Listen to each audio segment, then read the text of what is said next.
a kind of section. What kind of section is this? What kind of plane of section? Anybody? That's frontal, right? So, looking at this, we had labeled a few things before. So what part? What's this nucleus? What is this nucleus here? Thalamus. Right, thalamus. Okay. And then if we had to label the parts of the brainstem, the uppermost part of the brainstem is anybody? Midbrain. Okay, this is going to be important for today. And then we're going to have the pons, and down here we have the medulla, and then we have the spinal cord. Okay. And what we saw last class is that the somatosensory tracts are going to cross over, and they're going to cross over in different places. So to clearly see the crossover, that things have gone to the other side, I like to put my little dots down the middle so that it's clear that things are crossing when they cross. Okay? It's just nothing more than dividing left and right sides. So that makes this here the right side and this here the left side. So you can see that.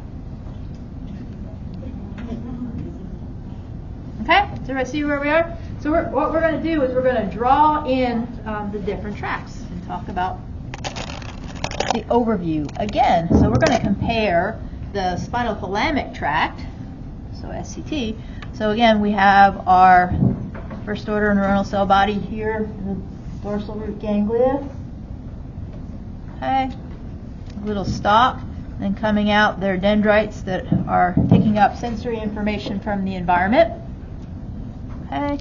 And I said this is spinothalamic tract.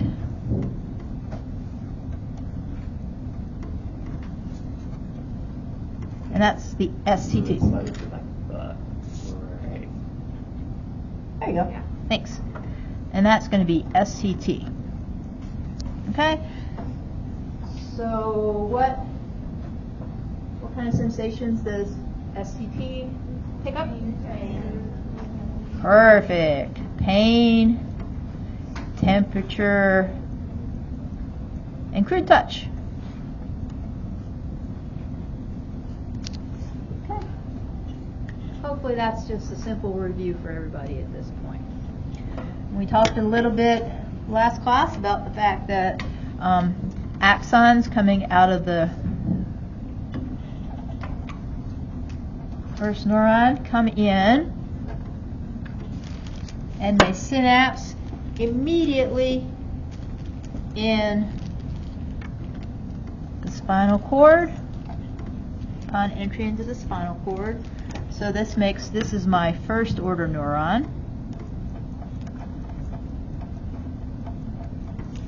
Okay.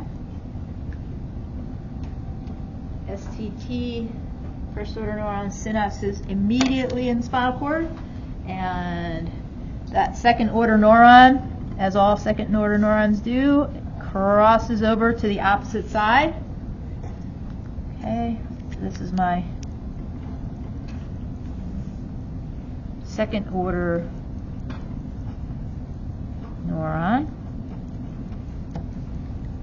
And that crosses over to the opposite side, and with STT, this travels all the way up the spinal cord, through the medulla, through the pons, through the midbrain, and these axons synapse with the third order neuron located in the thalamus.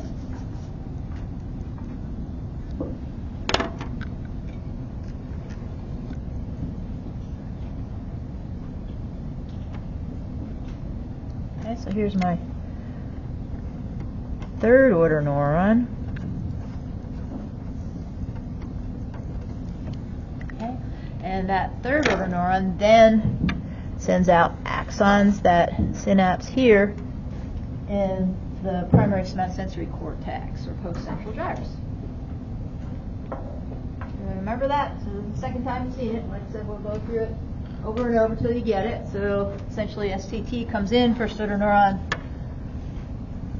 enters the spinal cord, immediately synapses with the second order neuron, that second order neuron decussates or crosses over to the other side, and then travels up the spinal thalamic tract in the spinal cord all the way up to the thalamus. Okay, and then synapses with the third order neuron that then synapses in the somatosensory cortex. Got it? So remember that? Okay, now moving over, I'm going to choose to put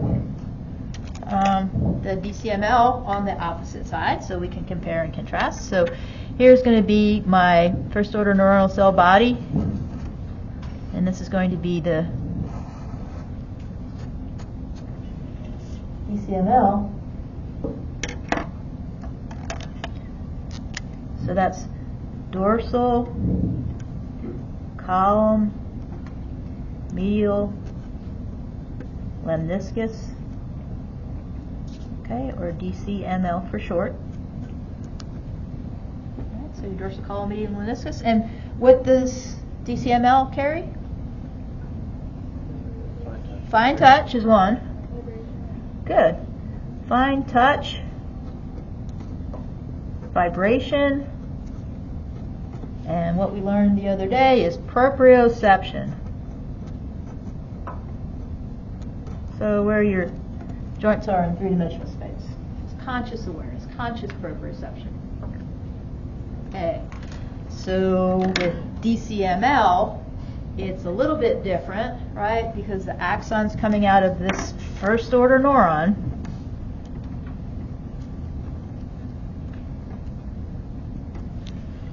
Don't decussate immediately. They don't synapse immediately. So with DCML, axons from the first order neuron come in to the spinal cord and then immediately travel up to the level of the caudal medulla and synapse there. Okay, so axons from the first order neuron in tall people are really long. They go all the way up to the caudal medulla, and they synapse with the second order neuron here in the caudal medulla. And the second order neuron does its thing and crosses over or decussates to the opposite side.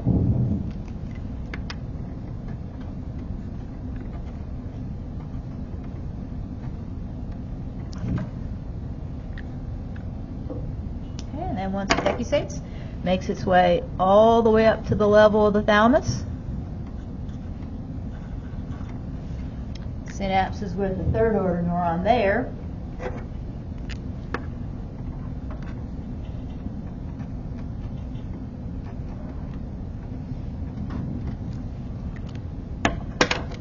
And then third order neuron sends out axons to somatosensory cortex.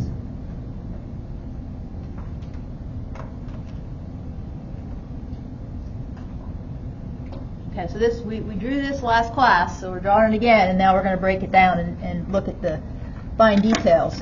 And one thing, I have a couple of questions. So one thing I want to know is how are these two somatosensory tracts similar?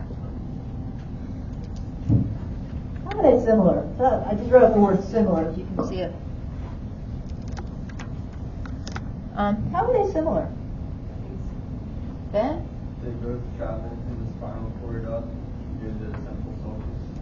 Yeah, they both near the centrals too. That yeah. So they both go from the spinal cord all the way up to the somatosensory cortex. So I'll just say travel from spinal cord to somatosensory cortex.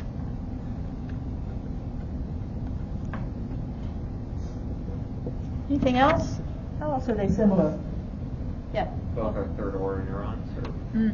Yeah, they're a 3-neuron system. Both are a 3-neuron system. Right? So you have your first order, your second order, and your third order neurons. So it's a 3-order system to go from the spinal cord or the environment all the way up to the somatosensory cortex. How's some? Yeah, Felicia? They both decussate? Yes, they both decussate.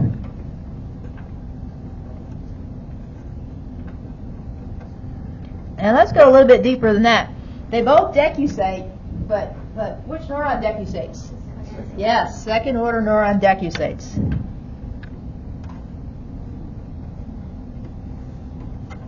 Second order only decussates. Anybody else? Chris? They're both conscious. Yeah, both conscious. They're both conscious awareness.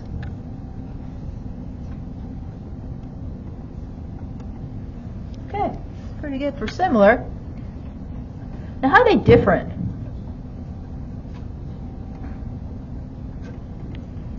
Anybody? Say it. Sorry. Yes, they differ. They differ in the area where they decussate. So DCML, let's say, decussates in the medulla, but STT decussates in the spinal cord.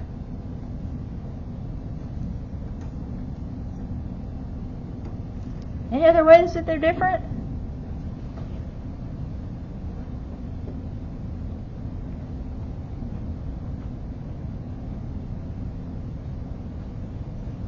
One big one. When you think STT, you think one thing. You think DCML, you should think something else. What are those? What's those things? They come from different directions. Go different directions now. So somebody. Third order neuron. So the third order neuron ends up being. It all goes contralateral. Johnny, did you have something? Is it the types of touch that they're... Yeah. So let's just say what they carry. Okay, they carry different modalities. Okay. So STT, your brain should say pain, touch, pain, crude touch, temperature. DCML, your brain should say fine touch, vibration, proprioception. So they carry different modalities. Okay, but we're all fairly similar, and we're going to find out some more similarities today when we go into fine detail and look at all of them, both of them, separate. Questions about that? Okay, let's move on then. Let's look at the dorsal column medial lemniscus system first, because what I like to do is I like to do the hard stuff first and then I make it easy. So I think DCML is a little bit more complicated than STT, so we're going to start with our DCML.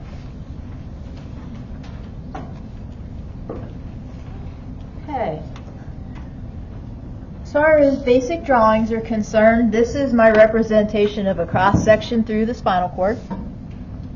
Okay, I have two different cross sections. Okay, what I'm going to say with this one is up here, this cross section represents the level of T6 and above. Does anybody know what I mean when I say T6? What's T6 stand for? Yeah. Okay, so everybody, so you got cervical, thoracic, lumbar, right? So this is going to be thoracic level, 6th thoracic level.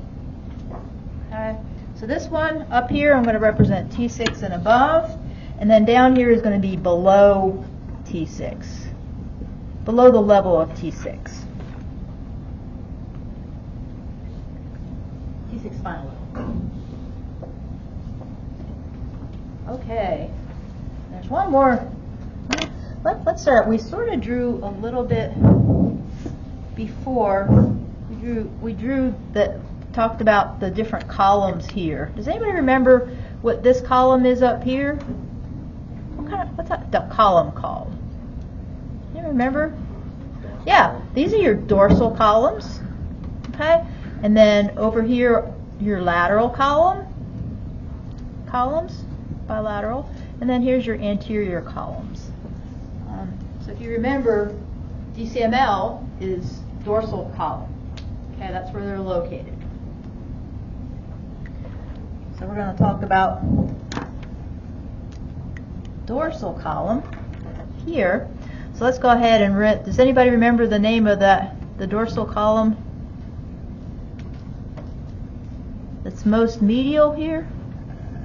We're only going to have one below the level of T6. There's only going to be one represented.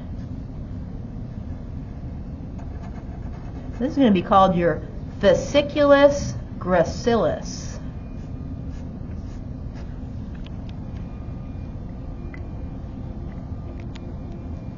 Okay. So this here is your fasciculus gracilis.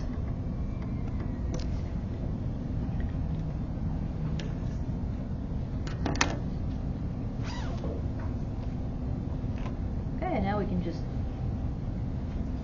fill it in, and what happens is your first order neuron is sitting here. Oh, this is your, what's this thing? Anybody, what's this? Yeah, that's your dorsal root ganglia. That's where your first order neuron sits, the cell body of your first order neuron, right? And we know that this is a first order neuron is a pseudounipolar neuron, sits in the dorsal root ganglia, okay, and it has stalk coming out and dendrites associated with the neuron. And for DCML, we talked about the fact that the senses were fine touch, vibration, and proprioception.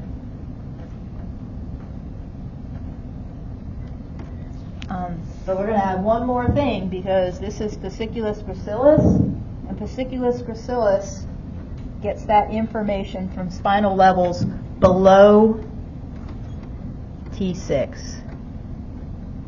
So if you want to think below T6 essentially would be about this level here on my body. Okay? I like to differentiate it as gracilis. I'll just make it super simple. And gracilis is just legs, lower extremities. Okay, so it's really just about from here down. So from this area down is going to be T6 and below. But you can simplify it and think that fasciculus gracilis, I'm thinking legs. Okay, lower extremities. Paul? Sorry, what? That's fine. Proprioception, then something T6. By below. Yeah, below. Just with this area here is on the side. This is below T6. So you're taking up vibration, proprioception, fine touch below the level of T6. So think if this information is coming mostly from your lower extremities, just to make it easy. Okay. So what happens is this information, first order neuron here in the neuronal cell body, comes in below the level of T6, travels through here, and then goes straight up through that fasciculus gracilis. Remember that fasciculus gracilis is going to be axons, okay, white matter. So this is information coming from, this would be the, let's say this is the left side, and this is the right side. And you'd have the same situation happening on the other side, where you have your first order neuronal cell body coming in. So this is going to be fine touch, vibration, proprioception below the level T6 coming in from the right side. Axons travel through the dorsal gray horn, and then immediately travel straight up through that fasciculus gracilis.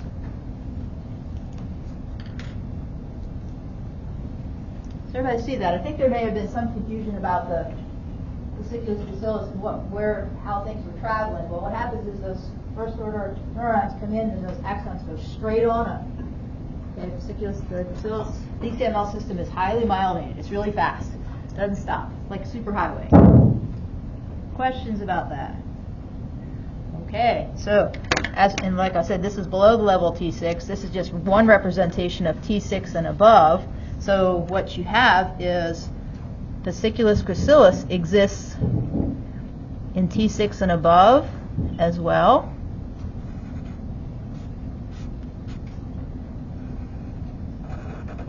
It's bilateral.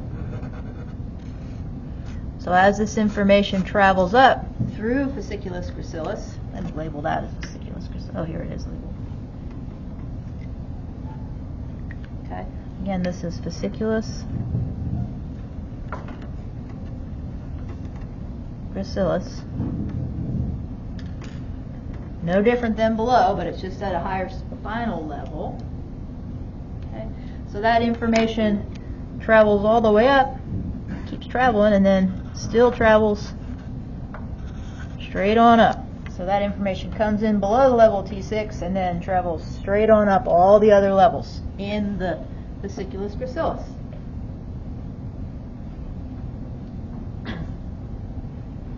Okay. Now, we also had something that exists in T6 and above spinal levels in the spinal cord cross section. We had this guy out here. Does anybody remember what that name would be? What tract or what's the other part of the dorsal column aside from gracilis? Cuneatus. Good. So this would be fasciculus cuneatus.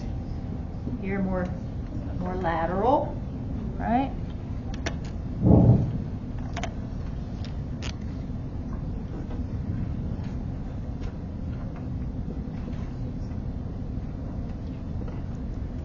Okay, fasciculus cuneatus is just a little bit more lateral, and fasciculus cuneatus doesn't exist below the level of T6. It starts at T6, yes. Cuneatus or cuneatus? C-U-N-E-A-T-U-S. Fasciculus cuneatus. Do you have a question? Yep. I was just curious myself, so I looked up what the words mean. Gracilis is Latin for slim and slender, like the gracilis muscle, and cuneatus means wedge. So you can see it's how wedge shape. cuneatus looks like a wedge shape. Yeah, that's good. And so another tip that helps me remember which is which is below the level of T6, you're getting lower extremity information only coming in. It populates most medial. So it comes in and goes in the middle. And when that gets filled up, the only thing that's left is this little wedge shape on the outside, and that's reserved for the upper extremities. Okay, so we're above the level of T6. Does that make sense to everybody? So gracilis populates first, axons coming in go most medial, and then the only space that's left is here, and this is fasciculus cuneatus, and that's the information coming in from T6 and above. So same situation happens where we have our first order neuronal cell body here in the dorsal root ganglia with a little stalk and those dendrites coming out. Right. Well, as the dendrites come out, this is DCML, so this is fine touch, vibration, and proprioception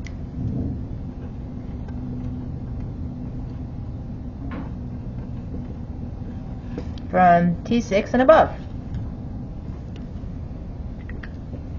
Okay, that information comes in, travels through the dorsal gray horn, and then immediately travels straight on up the spinal cord through the fasciculus cuneatus. Okay, same thing happens. That's on the right side, and the same thing happens on the left side. Okay, this is all bilateral. So information coming in, comes and then goes straight on up. Okay, so essentially the sensory information of fine touch, vibration, and proprioception travel in two separate tracts in the spinal cord. They're both part of the dorsal column system, but they're two separate tracts. Information predominantly from lower extremities is going to travel in fasciculus gracilis. Information predominantly from upper extremities is fasciculus cuneatus. Okay, but it's all the same information. Fine touch, proprioception, vibration. John? So for the T6 and above, you said it's primarily the Here up. cuneatus? T6 and above is cuneatus, not gracilis. Yeah, everything T6 and above is all. So it's from this level approximately up, and that includes all upper extremities. And T6 below T6 is going to be, in my mind, in patient presentations, you're going to see problems in proprioception is what you're going to look for. Since you can't really detect proprioception, or we didn't teach you how to detect proprioception using the trunk, I think upper extremities, cuneatus, gracilis, lower extremities, because that's where I'm going to test for the proprioception. Does that make sense? So if you want to just get that in your mind, you know T6 and above, but above T6 is upper extremities, cuneatus. Below, and that's where you're going to test the distal digit for proprioception, right? Below T6 gracilis, you're going to test distal digit, below extremity, big toe. Questions about that? That's why T6 is important, but it's really upper versus lower in patient presentations. Okay, one more thing I just want to add here. We talked about way back when, second class of the semester, like eons ago. We had the vertebral arteries coming up and then meeting at the level of the pontomedullary junction and then going out and forming the basilar. Well, coming off those vertebral arteries, we had two arteries that came down and supplied the spinal cord with blood. Anybody remember what that was? Great. That's your ASA, your anterior spinal artery. And your anterior spinal artery exists right here in your anterior median fissure. Remember, we labeled that last class. I'll label that again. So here's your anterior median fissure. And I'm pretty sure that I may have mentioned during that class period that the ASA, which is your anterior spinal artery, supplies the anterior 2/3 of the spinal cord with blood.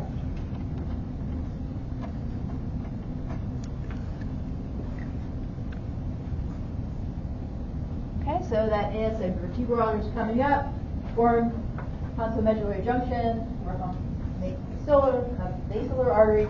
Coming off those vertebral arteries and going down, you have two arteries that combine to form the anterior spinal artery. Anterior spinal artery, ASA, supplies the anterior 2/3 of the spinal cord with blood. Okay. You should also know that the anterior spinal artery is the most common site for a spinal cord stroke. Okay, if somebody's going to have a stroke, it's going to be in the ASA. This is super important for a reason. The reason is the anterior 2/3 comprise all of this area of the spinal cord.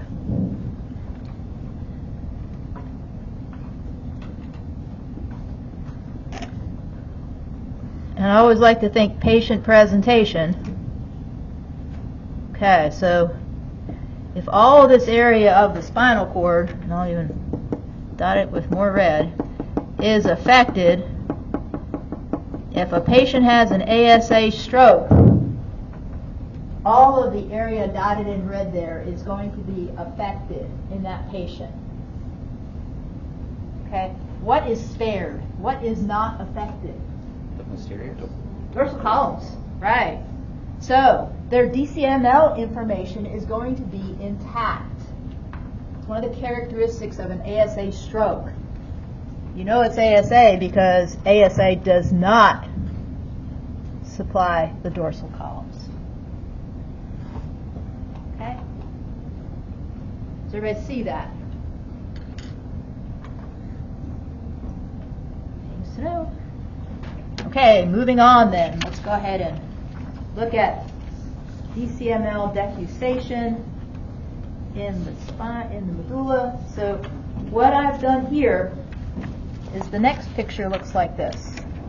Okay, we'll talk about what that is. All this is really this is the bottom of the spinal cord. So all this information that we've just drawn is just going to continue on up the spinal cord. Okay, so that's why there's a hole there. So essentially, information fasciculus cuneatus and fasciculus gracilis is just going to travel straight on up and go up the spinal cord. Okay, everybody got that? Orientation for you. And let's go ahead and label it so it becomes very clear. So this is going to be your spinal cord. Okay, this is going to be lowermost part of the brainstem, and this is going to be your medulla. Okay, middle portion of the brainstem is going to be your pons. Upper portion is going to be your midbrain. Okay, and there's a nice cranial nerve here that's a nice landmark for the midbrain. Does anybody remember the eyes of the alien? Yeah? Third cranial nerve, yeah. So that's cranial nerve number 3. Ooh, and one of my favorite parts, traveling through the midbrain, part of the ventricular system.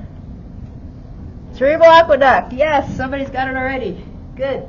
So, cranial nerve number 3 and cerebral aqueduct are really nice landmarks for the midbrain. All right, so we had, let's see, I did fasciculus gracilis in this color. Okay, so we had things traveling over from below, traveling up from below, and the only other thing I need to do here is label my middle so we can see when things cross over. Okay, so these are just dots separating right and left halves. Okay, so this is going to be the right side of the body, and this is going to be the left side of the body. Yes? On the other picture, was there a different order of neurons? These are all first, yeah. First order? Yeah, they are all first order neurons, and I can label that. These are all first order neurons. So yeah, these are your first order neurons. So essentially there's been no change. Information's coming in through that first order neuron, and then axons are traveling straight on up, all the way up the spinal cord. So that's first order neuron down here for traveling through fasciculus gracilis, carrying information below the level of T6, and then up above we have this first order neuron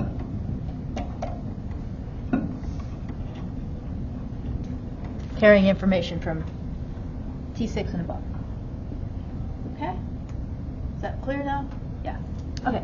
So here I drew everything in bilaterally, and just for simplicity, I'm gonna go to only unilaterally, and I'm gonna choose to have the information coming up here on the left side of the spinal cord. But realize it's traveling bilaterally. I think it'll be easier to see the crossover if I do it this way. So I think I used coming up here in green is going to be the information traveling up through fasciculus gracilis because it's the most medial. Okay? And just lateral to that, we're going to have information traveling up through the fasciculus cuneatus, gracilis below the level of T6, cuneatus T6 and above. So let me label that. This is fasciculus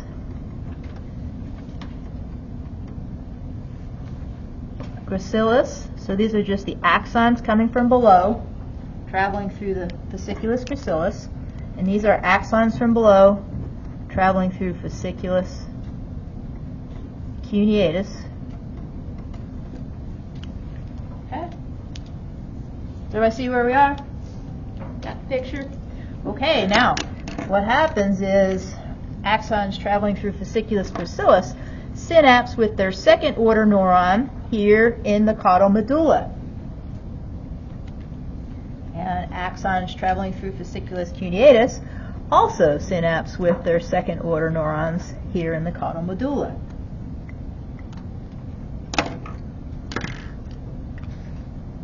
The second order neuron, that fasciculus gracilis synapses with, has a special name.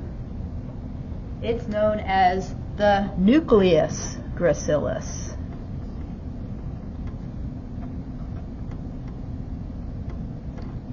Okay, and underneath that I'll put second order neuron. Okay, so located in the caudal medulla is something known as the nucleus gracilis, and nucleus gracilis is just the second order neuron for the DCML system. First order neuron, neuronal axons traveling through fasciculus gracilis, head on up the spinal cord, enter the level of the caudal medulla, and synapse with nucleus gracilis. Pretty straightforward, nothing tricky. So if the second order neuron that fasciculus gracilis synapses with is called the nucleus gracilis, what do you think is the name of the second order neuron that the fasciculus cuneatus synapses with? You got it, nucleus cuneatus. Easy to remember, right? You thought this was going to be hard. All right. And then this is again your second order neuron. So information about fine touch, proprioception, and vibration traveling up fasciculus cuneatus, which is information from T6 and above, travels straight off the spinal cord, enters the level of caudal medulla, and synapses with the nucleus cuneatus. Okay? All right. Let's see how I'm going to do this. So what happens is these are our second order neurons, and we know that when we get to the second order neurons, we're going to, what do? Decussate. So we're going to head over to the opposite side. And at this level, at the level of the caudal medulla, information about the lower extremities is traveling in a different track than the upper extremities. So everybody see that? So cuneatus versus gracilis. Now what happens is, as they decusate across to the opposite side, they're going to combine.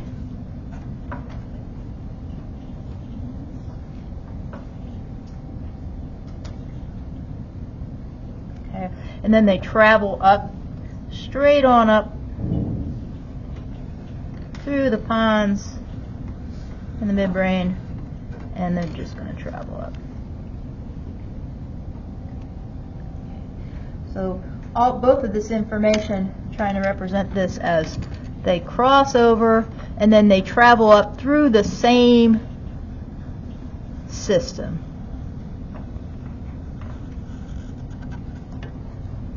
Okay, so now information from upper extremities is traveling in the same tract as information from lower extremities. Does anybody want to hazard a guess as to what the name of this single tract that they travel up through? I'll give you a hint. If this is the dorsal column, what would this be? And I'm representing it here. This is the dorsal column, and then this is the medial lemniscus. That is correct. So this is going to be your medial lemniscus. Okay, so it's just that easy. You can remember the name of the tract. It's part of the DCML system, dorsal column, and then you go into the medial lemniscus.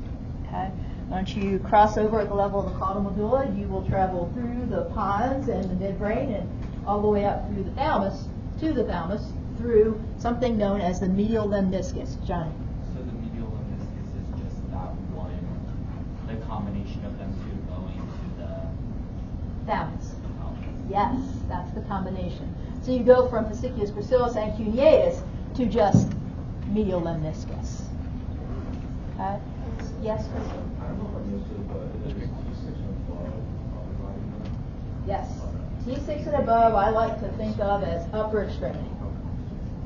Okay, other questions? Any other questions? Yes, Cindy. So when they combine and start going up, then they're just called the medial lemniscus now, is what you said, or they go through the medial lemniscus? Okay, so the question is, when they combine, do they go up in the medial lemniscus or do they go through the medial lemniscus? The answer is they are combined, called the medial lemniscus. Okay, Yes, so the lemniscus, if you remember way back when we defined a lemniscus as a collection of white matter in the CNS. This is nothing more than the accumulated collection of white matter axons from both the nucleus gracilis and nucleus cuneatus crossing over together in three-dimensional space and then going straight up. Does that make sense? So it's lemniscus tract, it's the same, all that thing. It's like a bundle of axons traveling up together is going to be your lemniscus. Does that make sense to everybody? Okay. Yes. One thing you're going to see is that whenever something crosses over, it has a special name. Okay? And this crossing over, these are called something that are known as internal arcuate. A-R-C-U-A-T-E, fibers. So internal arcuate fibers are nothing more than the crossing over of white matter axons, or the decusation of white matter axons coming from nucleus gracilis and nucleus cuneatus. That crossing over just has a name. And you'll find that the majority of things, when they cross over, we're going to call it something special. Okay, internal arcuate fibers are the decusation of the second order neuron in the DCML system. Everybody got it? Okay. Let's go ahead and go to the next. The next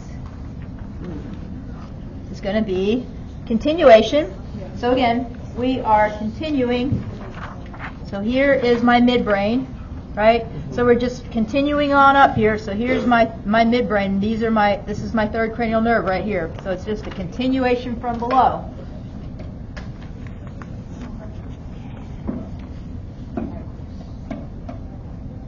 Okay, and I used that. Okay, so let's go ahead and label that. So this is going to be my cortical region. Let's go ahead and say cortex. Okay, this is going to be my third cranial nerve, or so cranial nerve number 3. This is going to be my midbrain. I told you it was a lot of detail. That's where we are today. And up here is going to be my somatosensory cortex. So let me just check to make sure we were on that side. Yes, we crossed over to that side. So we're going to end up over here.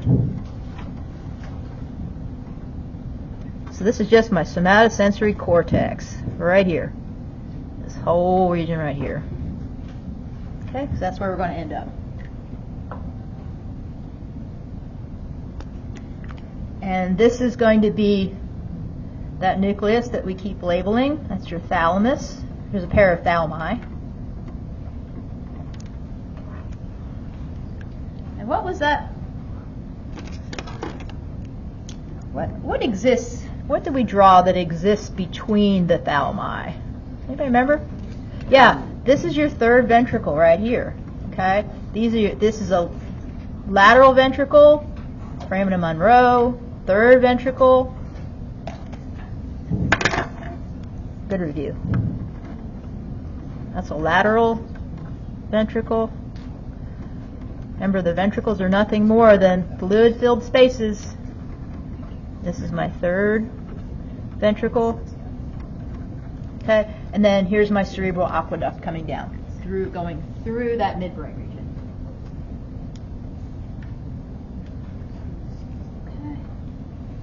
So I see where we are. And then the other thing that I'm going to draw your attention to is going to be these nuclei here. We've talked a little bit about them before. I labeled them as nuclei. These are just part of the basal ganglia system. We'll get to them later in the course, later in the semester. But the area between the ventricles, the thalamus, and the basal ganglia, there's a special space there we're going to talk about today. So these are what's shown in brown, are just, right now, just call them the basal ganglia. There's a bunch of them. There's a bunch there that you can see. All the ones in brown? Anything in brown, yeah. So this is part of the basal, it says caudate, so this is basal ganglia. These are 3 different things that are all basal ganglia. It's just here bilaterally. What are the 2 small ones around? Up here, Yeah. they're called the caudate nucleus, but they're basal ganglia. They're part of the basal ganglia system. When we get to the basal ganglia, you'll be very well acquainted with all the parts. Right? You just need to know right now that it's the basal ganglia. Okay, so traveling on up here, we had our one medial lemniscus tract that was coming straight up, and it's going to synapse with a third order neuron in the thalamus. Okay, so these are, bless you, this is going to be your medial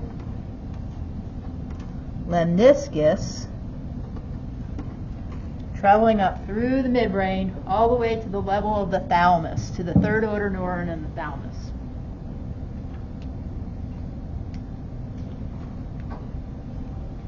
And the area of the thalamus has a lot of different parts to it.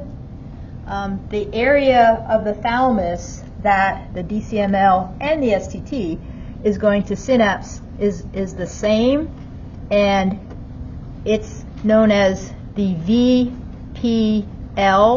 or VPL is an acronym for ventro-posterior lateral.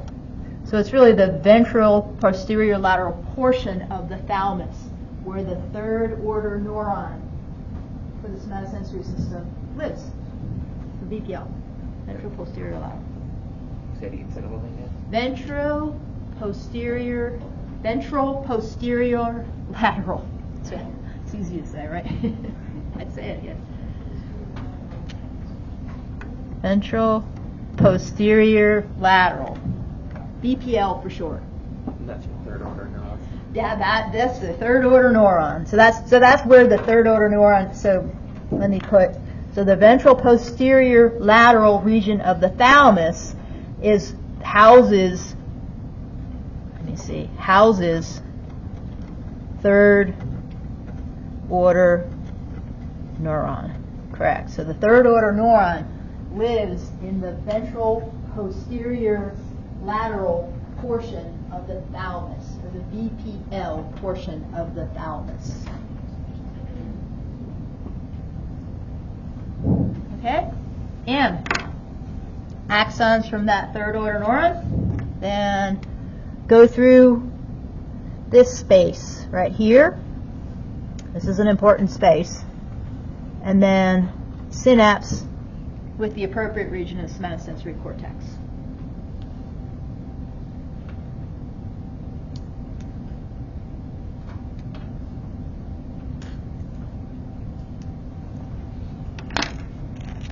Okay, and I can say, and you'll hear it again, that this space right here is, I'm talking about this space.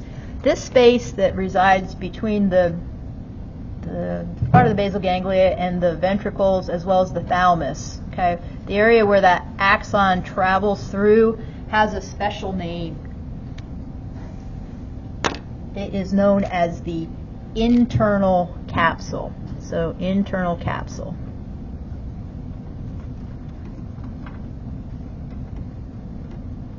Okay, the internal capsule is nothing more than just it's a space. Let me just put space. It's the space that exists right here in this region. And that space is where the somatosensory axons travel through from the thalamus on their way up to the somatosensory cortex. What? Yes, Ben. So just trying to orient myself. Mhm. This is an anterior section, right? Mm-hmm. So the somatosensory cortex, it would also be on the other side of that. Correct. Almost in the middle, right? Yes. Okay. Mm-hmm. We'll put it all together here in a minute. But yes, absolutely. It's all bilateral, but if I did bilateral, it would be hard to see. It would be confusing, but you'll see that. Other questions? Okay, let's take a 10-minute break. Dr. Bonner, Yep.